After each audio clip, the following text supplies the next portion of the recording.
Welcome to the Cookie Heist, a journey into the darker corners of your browser. Let's talk about cookies, but not the chocolate chip kind, the kind that stores your logins, keep your shopping carts full, and keep your websites personalized and your experiences fulfilled. But here's what we usually don't think about. Cookies can be stolen and they can make cybercriminals rich. Today, we'll see how attackers are hijacking session cookies straight from Chrome's encrypted storage, not through some exotic zero day, but through techniques that are much more straightforward. If you think Chrome's security makes it impossible, you're in for a surprise. Hi, I'm Rigakshi Goyal, and I'm working at Finning as a cybersecurity advisor and an information security engineer. I have about 10 years of experience, and I've been a speaker at different security conferences, including OWASP Security, VSIS, and others. I've worked at Accenture, Buckroud, Optiv in the past, and here's my LinkedIn. Okay, here's the agenda for today. First, we'll learn how cookies work in Chrome.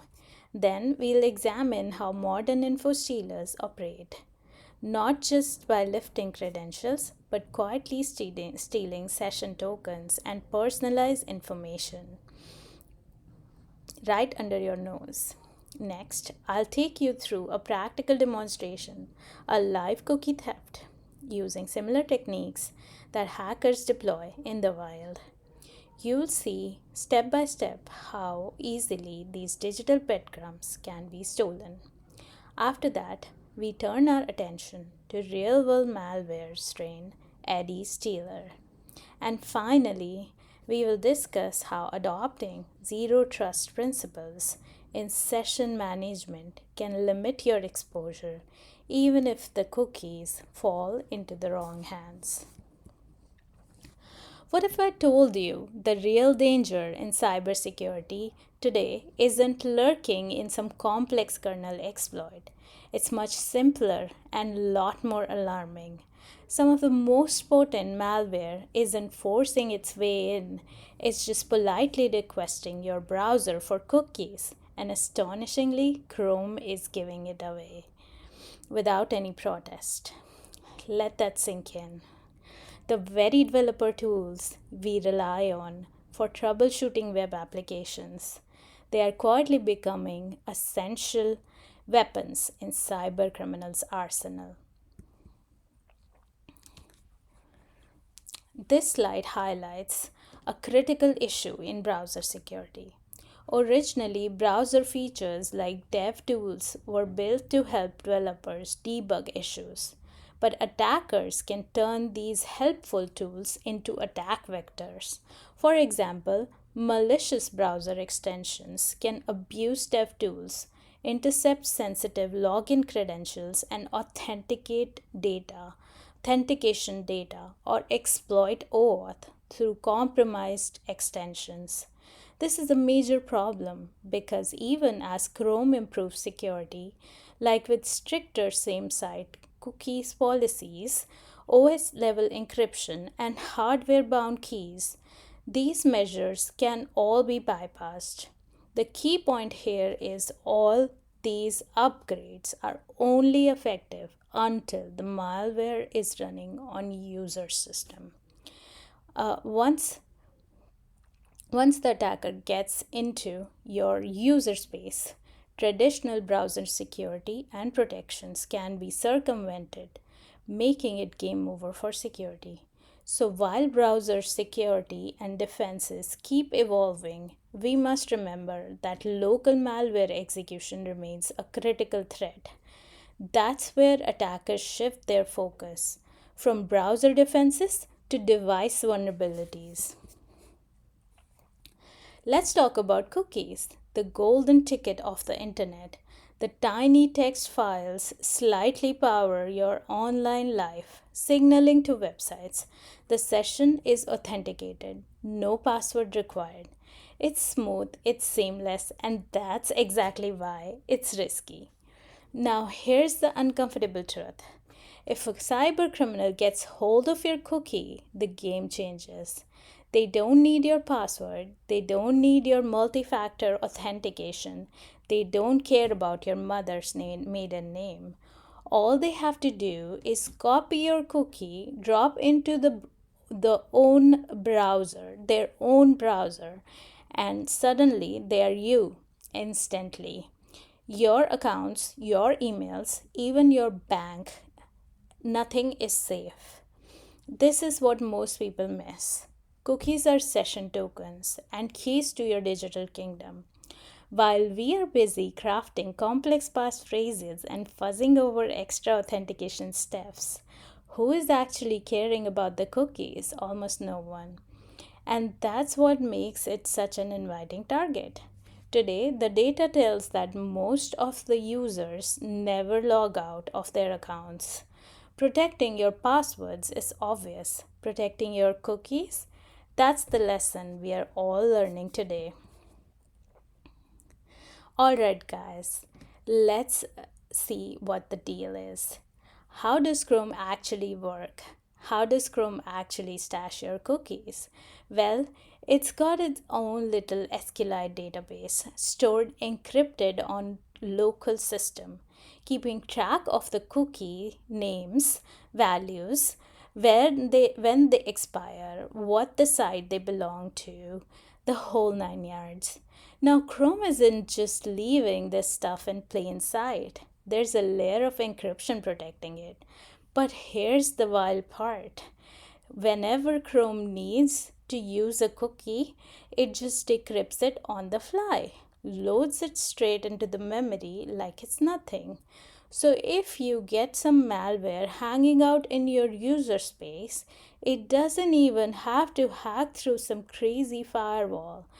All it has to do is tell Chrome to do all the basic heavy lifting and then borrow Chrome's brain. It's like, thanks for all the work, buddy. Let's get deeper here. Chrome leans on DP for encryption. Here's how it works. Chrome takes your cookies and locks them up with a secret key. But the secret key isn't just floating around. It's stashed in your local state JSON file, sitting in Google Chrome profile folder. But hold on, it doesn't stop there. That key itself is protected by security context of your Windows login. In theory, only you and your apps should have access to it. Now let's make this a bit more exciting. Imagine malware manages to start running with your user privileges.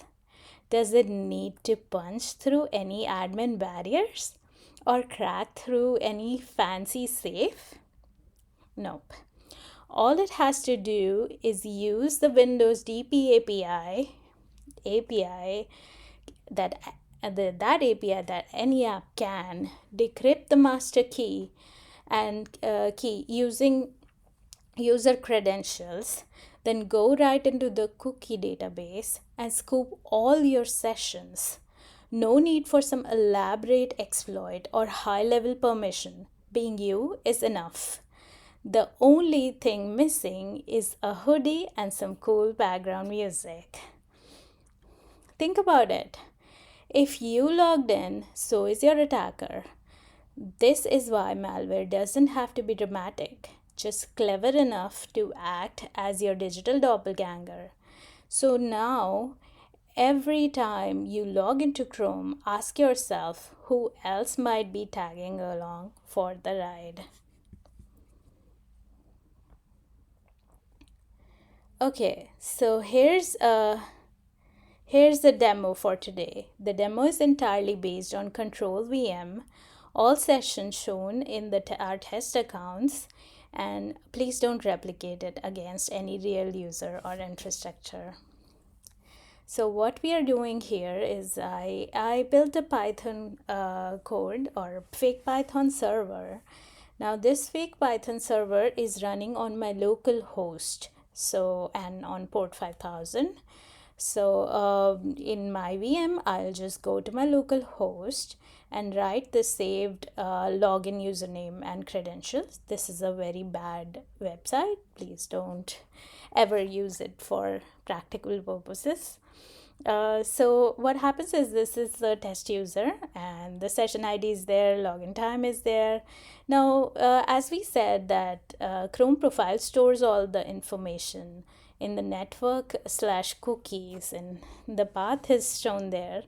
So I'll try to go to the cookie folder and looks like it has not been updated so far.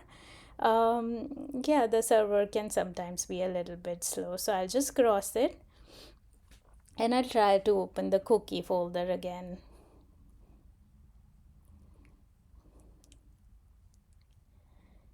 Yeah, looks like the cookie folder has been updated. And oh yeah, can I read what's written there? Well, no, I cannot see the session token because it's encrypted. It's encrypted, and now we want to extract the session token. So I've downloaded an application called Sharp DP API, Sharp Chrome DP API, and this application is specifically made to decrypt. It will find the local state token. It is just an easier way to show it, but there can be other ways. So this is a simple command that after running Sharp Chrome, it will copy the cookies from the main cookies folder in Chrome profile to its own path, which is in Sharp Chrome and in bin and debug. So it looks like there is a cookie file created, but the cookie file has the AES state key, but there is no cookie. Maybe we'll try to open it again. Maybe it was not updated, and I still see that there's no cookie. So it says that triggering non-expired cookies, type show all command. So instead of just typing sharpchrome.exe cookies, I will add a show all command.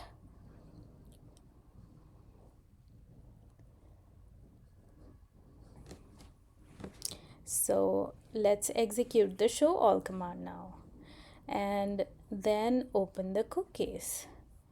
Looks like it's same folder, nothing has been updated, and it's still buffering. So let me open the cookie folder again.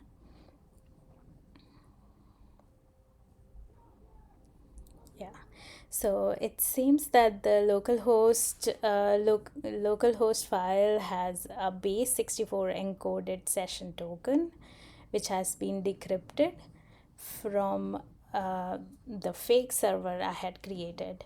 So here the attacker can steal this session token and use the session token to log in as the user. Let's move on. Let's break down how Edistealer manages to pull off its cookie heist step by step, as shown in this slide.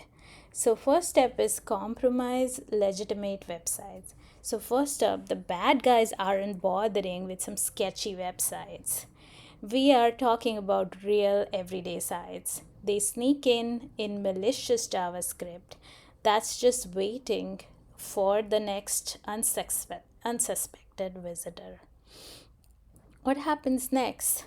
They serve bogus CAPTCHA pages. So, like, there would be a CAPTCHA page saying, "Oh, there's a robot again." You're thinking, "Wow, I just have to prove I'm a human." But no, this CAPTCHA totally fake. It's like a bouncer who's in with the scam, then instructing victims to execute command.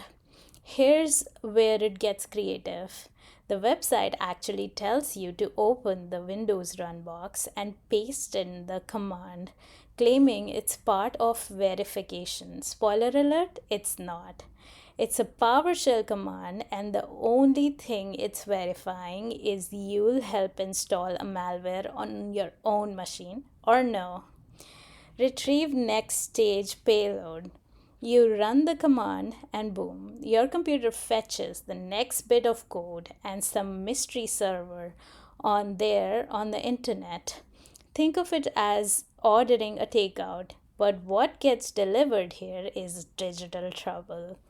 Save the execute JavaScript payload.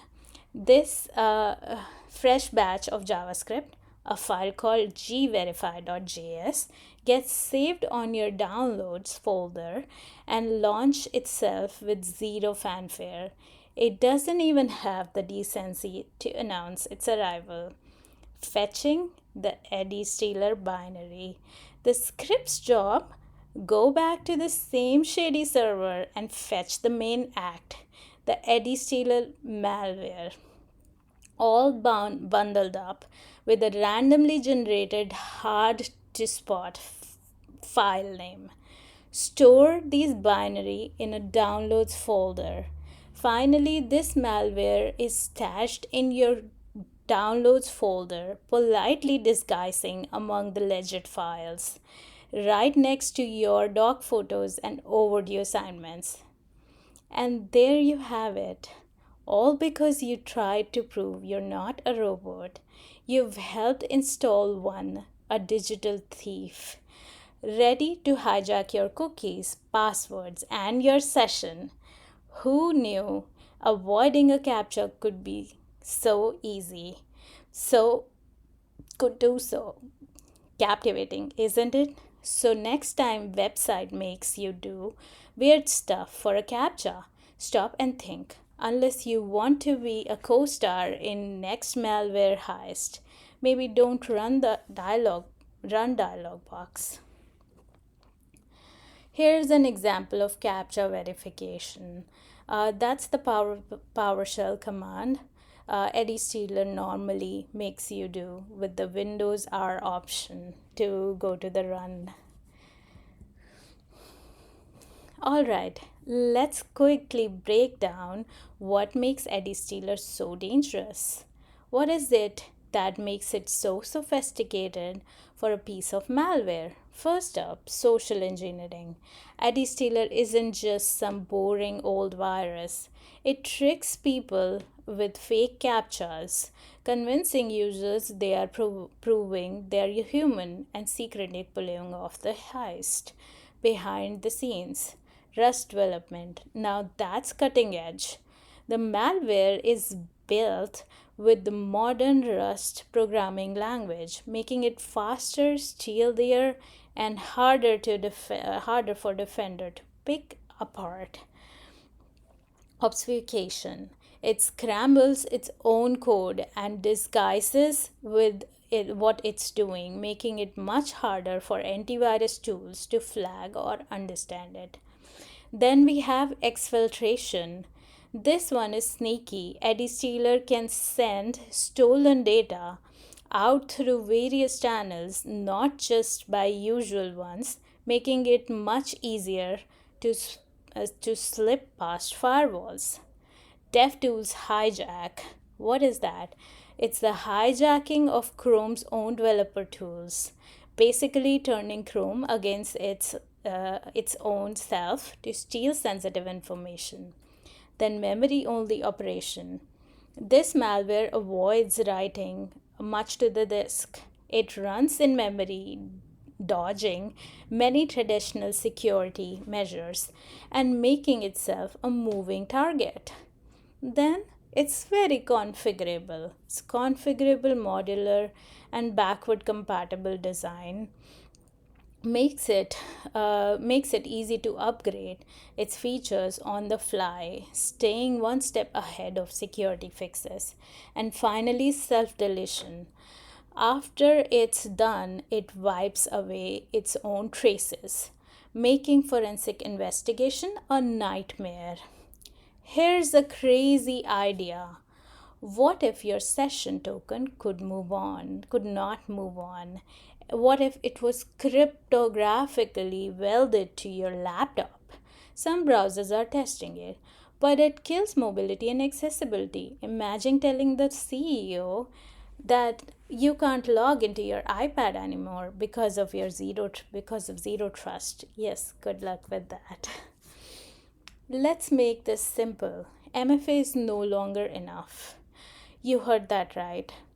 That sweet login successful with your push notification. It's snapshot in time. It says the user at this moment is who they say they are. Great. But what happens after 10 minutes? Is the session still valid? What if the session cookie gets stolen and injected into another browser across the world? Zero trust means you don't just trust a login, you trust a continuous evaluation session. It's not are you legit, it's are you still legit. How do we do that? Sessions are tied to device identity. A cookie stolen from device A shouldn't be valid on device B unless the session says, yep, same trusted device, same profile, same fingerprint, same behavior. Without that, session would be killed. Continuous authentication is this. This is zero trust, and it gets real. We check things like what's your location, what's your browser fingerprint, what's acting the same. Are you acting the same behavior patterns? If you're logged in San Francisco and suddenly your cookie shows up in Siberia, we don't ask questions, we just revoke the session. Revocation on anomaly is the truth for security today. If anyone smells something fishy, if anything smells fishy, weird location, device mismatch, browser plugin, we revoke the session instantly. That's how you stop a cookie heist. Not with hope, not with password manager, but with real-time context-aware session control. That's zero trust done right. Here are the key takeaways for today. Cookies or session tokens are passwords. Treat them as such. Info stealers bypass MFA by stealing sessions. Defending against the attacker means combining identity behavior and device context. If you remember one thing from today, don't just protect the front door, protect the living room, the backyard, and everywhere else in the house, because that's where the attackers are sitting. Thank you.